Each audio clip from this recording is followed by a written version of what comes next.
Here's a quick demo on how to create an Apple ID that is not connected to a procurement card or a credit card.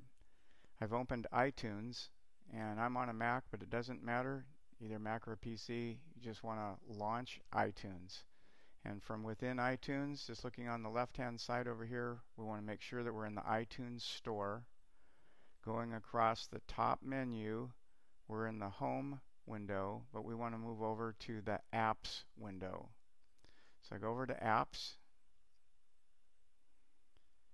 and I'm going to click on iPad, make sure that I'm in the iPad app section. And over on the right here, I'm going to scroll down. I'm looking at top paid apps and then top free apps. I'm going to select a free app that I'm going to try to purchase. So I'm going to select Podcasts right here. I'm just going to click on it right on the icon. It gives me a window that describes the app. I can take a look at screenshots from the app. What I want to do though is I want to actually purchase this free app. So right underneath the icon over here, I click on free app, click once, and I'm going to get this little window that asks for my Apple ID. And since I don't have an Apple ID, this is my opportunity to create an Apple ID. So I click on Create Apple ID. Down here I hit Continue. I read and agree and click Agree. And then I have to come up with my email address. Now we're recommending you use your OSD email address, but if you have a Gmail or Hotmail or Comcast email, you can use that as well. So I've got one here.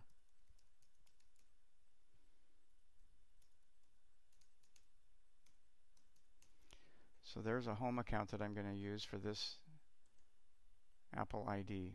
So I'm going to create a password. And I'll have to verify that. Password you entered is not valid. Check the password requirements. So I think the password requirements here require that at least there's an uppercase letter. So my password didn't have an uppercase letter, so I'm going to go back and add one. And then we'll verify that. And I have to come up with a couple of security questions. Name of my first pet, Sparky, dream job. I have it right now. And street where I grew up, A Street. And I put in a birth date. Somebody at the workshop yesterday said, well, can I put in a fake birth date? Doesn't matter, you can put in a fake birth date. You just have to remember it if you should ever get locked out of the account. I don't particularly want the releases from iTunes Store. So that's your option. I'm just going to click off on those. I'll go ahead and hit continue. Now this is where all this comes together. We're looking to create this Apple ID account, but we don't want to link it to a credit card. And when we go this approach, when we actually try to purchase a free account, it'll take us to this window where we see none. If you've got here somehow and you don't see none, you didn't actually try to purchase the app. So this is kind of a set of steps to get here, but you now want to click on none, and then you just go ahead and fill in the rest of the information.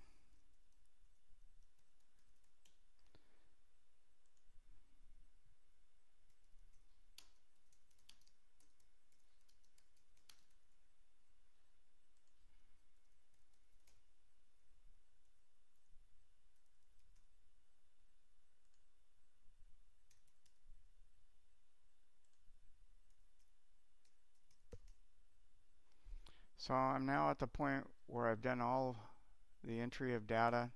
I click in the lower right hand corner, create Apple ID.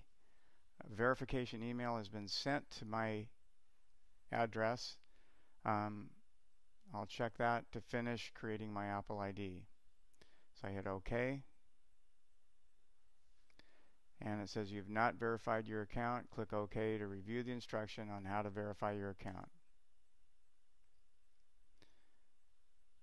Oh, I actually have to follow the instructions and go to my Comcast Net account. So I'm going to pause here. Okay, so I took a short break, went over to my Comcast email account, opened it up, and I had received a message from Apple that said click here. I clicked there to verify that my email account was actually valid, and it then took me to this window that you're looking at here, verify my email address. So I now need to sign in with what should be my Apple ID. So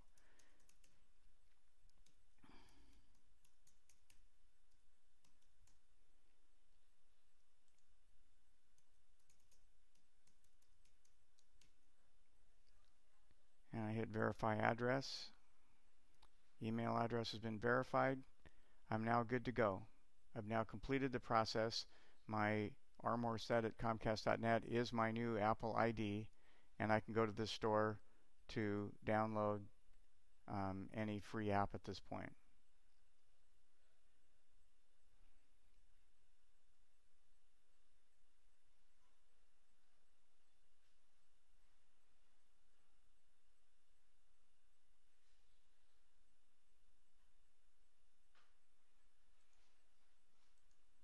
So I'm now back over here in the iTunes store.